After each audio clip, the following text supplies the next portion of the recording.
Alright, so we will discuss about the potassium sparing diuretics, okay? कि potassium sparing diuretics होते क्या है? potassium sparing diuretics का मतलब ये है ना कि वो हमारे बॉडी से हमारे ब्लड से पोटासियम को लॉस होने नहीं देते, मतलब वेस्ट होने नहीं देते. Simple, okay? They will keep the potassium in our blood, waste होने नहीं देते. Now listen very carefully, what happens in your body normally? 1000 times I have told you, okay, कि यहाँ से क्या है कि यहाँ से सोडियम वाटर वगैरह फ़िल्टर होता है हमारे नेफ्रॉन से. अब क्या है कि ग्लोमेरुलस से फ़िल्टर होता है, नेफ्रॉन में आता है ऑब्वियसली, राइट? फिर ये सोडियम वाटर क्या होता है कि इस तरह से डिफरेंट पार्ट्स ऑफ नेफ्रॉन में जाके रीएब्जॉर्ब होते हैं. तो फिर बच्चा कुछ जो सोडियम होता है they will come at the this part, okay, the collecting duct specially. यहाँ पे जब सोडियम पहुँचता है, डू यू नो सोडियम के साथ यहाँ पे क्या होता है? You must remember one thing, आपके पास पता है इस तरह से किडनीज होते हैं, ओके? किडनीज है ना आपके पास? तो आपके किडनीज के ऊपर यहाँ पे एक ग्लैंड होता है, राइट? Triangular shape gland. इस ग्लैंड का नाम आपको पता है क्या है? This is called is the adrenal gland, okay? Adrenal gland को स्टिमुलेट करता है ऑब्वियसली आपका जो हाइपोथैलेमस पिट्यूटरी ग्लैंड है, वो स्टिमुलेट करता है, right? with the help of the adrenocorticotropic hormone, but that is not relevant right now. आपने सिर्फ इतना याद रखना है कि आपके पास किडनीज के ऊपर यहाँ पे एक ट्रायंगुलर ग्लैंड होता है जिसका नाम है एड्रेनल ग्लैंड. अब ये जो एड्रेनल ग्लैंड है, these will produce the anti sorry aldosterone, not alda, it will produce aldosterone, okay? Aldosterone. अच्छा, ये है हमारे पास कलेक्टिंग डक्ट, ये जो आपको नज़र आ रहा है. और कलेक्टिंग डक्ट के पास एक सेल होता है, राइट? जिसको हम क्या कहते हैं? Principal cell, right? Okay, principal cell होता है. प्रिंसिपल सेल के अंदर जो है यहाँ पे फॉर एग्जांपल क्या होते हैं? रिसेप्टर्स होते हैं, ओके? रिसेप्टर्स होते हैं. अब ये जो एल्डोस्टेरोन है, आपको पता है ये क्या करता है? This will come in the principal cells. Principal cells के अंदर आता है, यहाँ पे इसका रिसेप्टर होता है. ये एल्डोस्टेरोन अपने रिसेप्टर के साथ बाइंड करता है, फाइन. बाइंड करने के बाद ये सेल के अंदर कुछ चेंजेस लाता है, ओके? कुछ प्रोटीन्स बनाता है, कुछ एंजाइम्स बनाता है, कुछ चेंजेस लाता है. अब उन चेंजेस की वजह से आपको क्या होगा, क्या देखने को मिलेगा? Listen very carefully. ये सेल का है बेजोलेटरल साइड और ये है सेल का ल्यूमिनल साइड, फाइन. सबसे पहले ये क्या करता है? सबसे पहले जो है ये यहाँ पे जो है ना ल्यूमिनल साइड पे, ये इस तरह से चैनल्स बनाता है सोडियम के लिए. इस तरह से सोडियम के लिए चैनल्स बनाता है, फाइन. इसी तरह से कुछ चैनल्स बनाता है ये पोटासियम के लिए. सिंपल. कुछ चैनल्स बनाता है ये पोटासियम के लिए, okay, fine. Now you have to see one thing. यहाँ से फिर ये क्या करता है? जैसे ही सोडियम के चैनल्स बनते हैं ना, sodium will start reabsorbing in the cell, okay? ये सोडियम क्या होता है? यहाँ से रीअब्जॉर्ब होना स्टार्ट कर देता है. Can you see? ये सोडियम यहाँ से रीअब्जॉर्ब हो रहा है, फाइन. अब ये जो इसका बेजोलेटरल साइड है, बेजोलेटरल पे ये एल्डोस्टेरोन क्या करता है? यहाँ पे सोडियम पोटासियम एटीपेज को बढ़ा देता है. Sodium potassium ATPase, okay? आपको पता है सोडियम पोटासियम एटीपेज क्या करता है? सोडियम पोटासियम एटीपेज यहाँ पे एक पंप होता है, राइट? ये पंप, इसका नाम क्या है? Sodium potassium ATPase. अब ये जो है 3 सोडियम को ब्लड के अंदर भेजता है, 3 सोडियम को, फाइन. और इसी तरह से ब्लड के अंदर जो पोटासियम होता है ना, 2 पोटासियम को ब्लड के अंदर से निकाल के वापस सेल के अंदर भेजता है, 2 पोटासियम को, फाइन, ओके? और यहाँ से जो फॉर एग्जांपल सेल के अंदर जो सोडियम आता है ना, इस सोडियम को कहाँ पे भेजता है? ब्लड के अंदर. ये कौन करता है? यहाँ पे सोडियम पोटासियम एटीपेज होता है. You must remember this, this is very important क्योंकि हमारा ड्रग यहाँ पे काम करता है, ओके? अच्छा जी, नाउ यू हैव टू सी कि ये जो हमारे पास 2 पोटासियम आया है, मैंने सिर्फ 2 पोटासियम ड्रा किए, सिर्फ 2 सोडियम ड्रा किए, लेकिन यहाँ पे millions of sodium and potassium होते हैं, ओके? तो ये जो 2 पोटासियम आया आपके पास, ये क्या होता है कि यहाँ पे इस तरह से क्या होते हैं? पोटासियम के चैनल्स होते हैं. ये इन पोटासियम के चैनल्स के थ्रू ये जो पोटासियम है सेल के अंदर, दे विल वेस्ट, ओके? ये हमारे बॉडी से क्या है कि हमारे यूरिन में चले जाते हैं. This is normally, okay? ये नॉर्मली आपके बॉडी के अंदर होता है. डिड यू अंडरस्टैंड नाउ कि ये कैसे काम करता है? अच्छा जी, इसी तरह से क्या है कि जैसे ही सोडियम सेल के अंदर जाता है ना, यहाँ पे सोडियम क्या कहते हैं, ल्यूमन के अंदर जो है ना, इलेक्ट्रोनेगेटिविटी बढ़ जाती है इस तरह से, फाइन. इलेक्ट्रोनेगेटिविटी बढ़ जाती है। और आपको पता तो है इलेक्ट्रोनेगेटिविटी क्या करता है। इलेक्ट्रोनेगेटिविटी सेल के अंदर जो पॉजिटिव चार्जेस होते हैं ना, जैसे कि पोटासियम के ऊपर पॉजिटिव चार्ज, ये इलेक्ट्रोनेगेटिविटी इन पॉजिटिव चार्जेस को अपनी तरफ खींचता है। इस तरह से ये पोटासियम हमारे सेल से बाहर आता है और ये फिर बाद में हमारी यूरिन में वेस्ट होता है। सिंपल। उसके अलावा यहाँ पे आपके सेल्स के अंदर होते हैं हाइड्रोजन आयंस। ओके, अब ये जो हाइड्रोजन आयंस है यहाँ पे क्या होता है, इस तरह से चैनल्स होते हैं। ये हाइड्रोजन आयंस पता है क्या करते हैं, सॉरी, ये नेगेटिव चार्जेस ल्यूमन के अंदर ये हाइड्रोजन आयंस को पुल करते हैं, अपनी तरफ खींचते हैं, जिसकी वजह से ये हाइड्रोजन आयंस इस तरह से आएंगे ल्यूमन के अंदर। सिंपल। ओके, ये हाइड्रोजन आ गया हमारे पास। अब यही हाइड्रोजन आयन क्या होता है फिर बाद में यूरिन के अंदर वेस्ट होता है।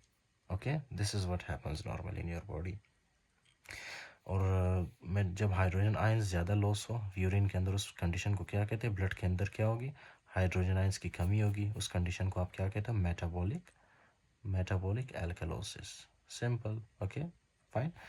जब बॉडी के अंदर जो है पोटासियम की कमी है, उसको आप क्या कहते हो, हाइपोकलीमिया। बस ख़त्म यार, इतना इजी तो है डायरेटिक्स, आपको याद करने की ज़रूरत ही नहीं है। अच्छा जी, अब आपको मैं बताऊंगा कि ये जो आपके पास पोटासियम स्पेयरिंग डायरेटिक्स है, जैसे कि आपके पास कौन कौन से, स्पायरोनोलेक्टोन। ओके, स्पायरोनोलेक्टोन ये एक है, और दूसरा जो है आपके पास जो मोस्ट कॉमनली यूज़ होता है that is amiloride. Simple. Okay, अब ये जो स्पायरोनोलेक्ट्रॉन है ये कहाँ पे काम करता है, लिसन वेरी केयरफुली। ये स्पायरोनोलेक्ट्रॉन इस चैनल को बंद करता है, सोडियम पोटासियम एटीपीएस को, दैट्स इट। ये आपके पास स्पायरोनोलेक्ट्रॉन। ओके, स्पायरोनोलेक्ट्रॉन आ गया, फाइन। ये इसको ब्लॉक करता है। और कुछ मतलब बुक्स के अकॉर्डिंग जो है ना, ये स्पायरोनोलेक्ट्रॉन क्या करता है, इन शॉर्ट ये जो एल्डोस्टेरोन का रिसेप्टर है ना, इस एल्डोस्टेरोन के रिसेप्टर को डिसफंक्शनल करता है। उसके बाद ये एल्डोस्टेरोन इस अपने रिसेप्टर के साथ बाइंड नहीं करेगा।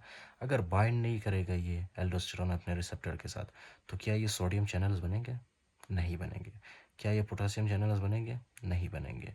तो क्या सोडियम रीअब्जॉर्प्शन होगी, नहीं होगी। क्या पोटासियम एक्सक्रीशन होगी, नहीं होगी। पोटासियम यूरिन के अंदर आएगा, नहीं आएगा। फाइन।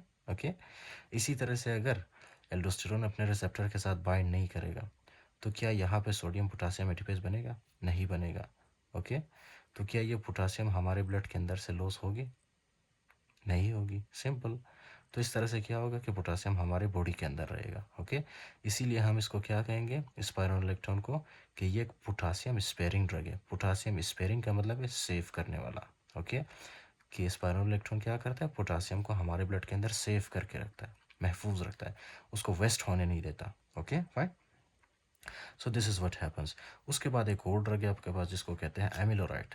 सिंपल। एमिलोराइड क्या करता है, एमिलोराइड ये जो आपके पास सोडियम चैनल्स है, राइट, ये सोडियम चैनल्स को बंद कर देता है, shut down, shut down, shut down. Okay, उसके बाद यहाँ से सोडियम रीअब्जॉर्प्शन नहीं होती, सोडियम रीअब्जॉर्प्शन नहीं होगी तो सोडियम यहाँ से ब्लड के अंदर नहीं जाएगा। ओके, और ये जो जितना भी सोडियम है they will be wasted in the urine. और ये क्या करवाता है, नेट्रीयूरेसिस, बहुत ही माइल्ड नेट्रीयूरेसिस करवाता है ये। Okay, fine. So this is what happens normally because of the spironolactone and amiloride. अब इसके कुछ यूजेस हैं, वो मैं आपको बुक में बताऊंगा कि कहाँ कहाँ पे यूज़ करते हैं। The first use is obviously cons syndrome का पता है आपको, कॉन्स सिंड्रोम, ये मैं आपको एंडोक्राइनोलॉजी में कराऊंगा। Okay, the next system that we will do that will be endocrinology. अब कॉन्स सिंड्रोम में ये ना कि ये जो आपका एल्डोस्टेरोन है दिस विल इंक्रीज।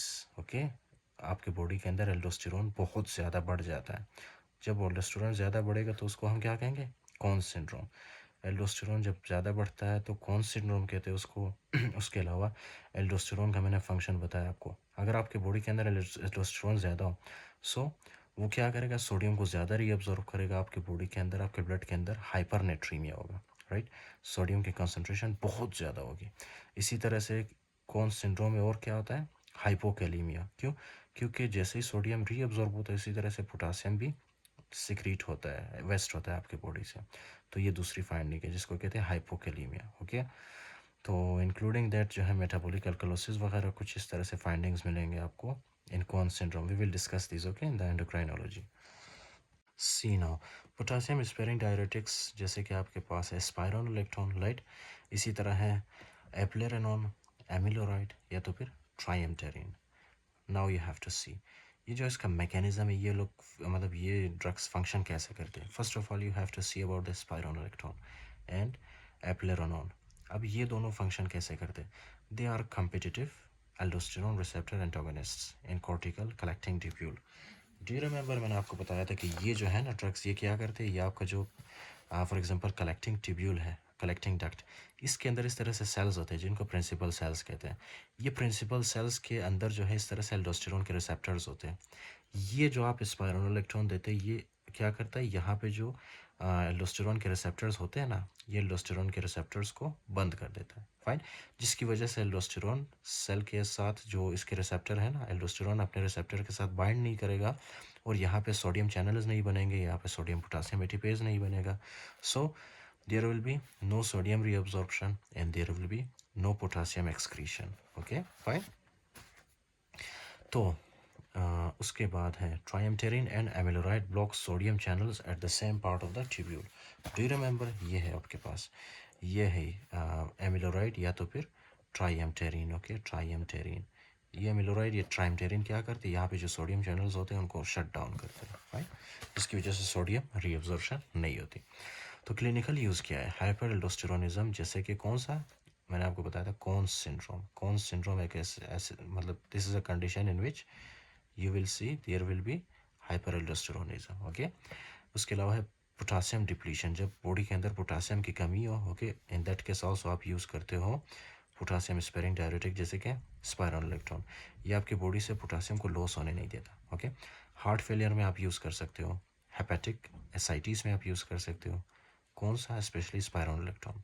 उसके अलावा है nephrogenic diabetes insipidus. Okay, nephrogenic diabetes insipidus, इसमें क्या है कि ये जो है ना, first of all nephrogenic diabetes insipidus में क्या करता है, आई will discuss this okay in the topic of the endocrinology in the nephrogenic diabetes insipidus. For now just I am giving you general knowledge. Okay, ये क्या करता है, sodium को आपके बॉडी से बाहर निकालता है।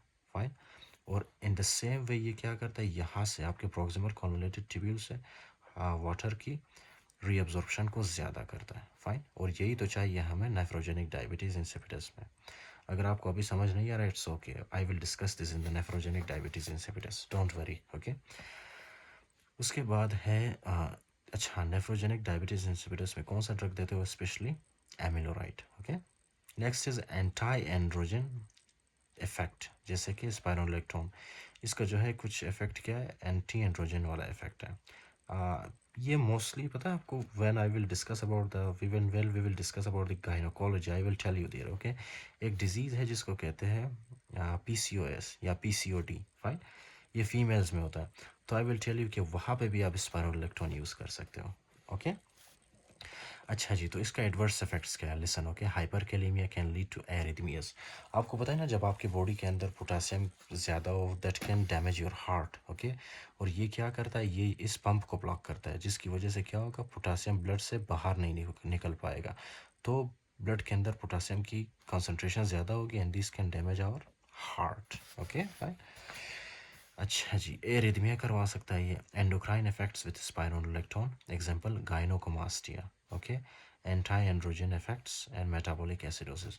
मेटाबॉलिक एसिडोसिस कैसे करता है, discussed with you. Okay fine, कैसे करता है ये मेटाबॉलिक एसिडोसिस। फॉर एग्जांपल यहाँ से क्या करता है, यहाँ से हाइड्रोजन आयन जो है ना उसको बाहर निकालता है। फाइन, हाइड्रोजन आयन को बाहर निकालता है, जिसकी वजह से हाइड्रोजन आयन की कमी होती है ब्लड के अंदर, so that will lead to metabolic alkalosis, simple. उसके बाद है गायनोकोमास्टिया। यू नो गायनोकोमास्टिया, ये मतलब मेल में होता है। ओके, मेल के अंदर जो है आपको क्या नज़र आता है, इस तरह से ब्रेस्ट नज़र आते हैं। फाइन, जो कि नॉर्मली नहीं होता ना, मेल के अंदर ब्रेस्ट कहाँ से आएगा। ओके, लेकिन गायनोकोमास्टिया के कंडीशन में क्या है कि इसमें जो है ना, जब आप स्पाइरोनोलेक्ट्रॉन देते हो, ये आपके एस्ट्रोजन को बढ़ा देता है, स्पेशली इन मेल्स एस्ट्रोजन को बढ़ा देता है। एस्ट्रोजन फिर क्या करता है, मेल के अंदर भी ब्रेस्ट फॉर्मेशन करवाता है। ओके फाइन, एस्ट्रोजन को बढ़ा देता है। उसके अलावा इसका एक और फंक्शन है कि ये एंटी एंड्रोजन इफेक्ट है इसका, मतलब ये है ना कि ये टेस्टोस्टेरोन को कम कर देता है। टेस्टोस्टेरोन, टेस्टोस्टेरोन, फाइन, टेस्टोस्टेरोन को कम करता है आपकी बॉडी के अंदर। So these are the functions of the potassium sparing diuretics.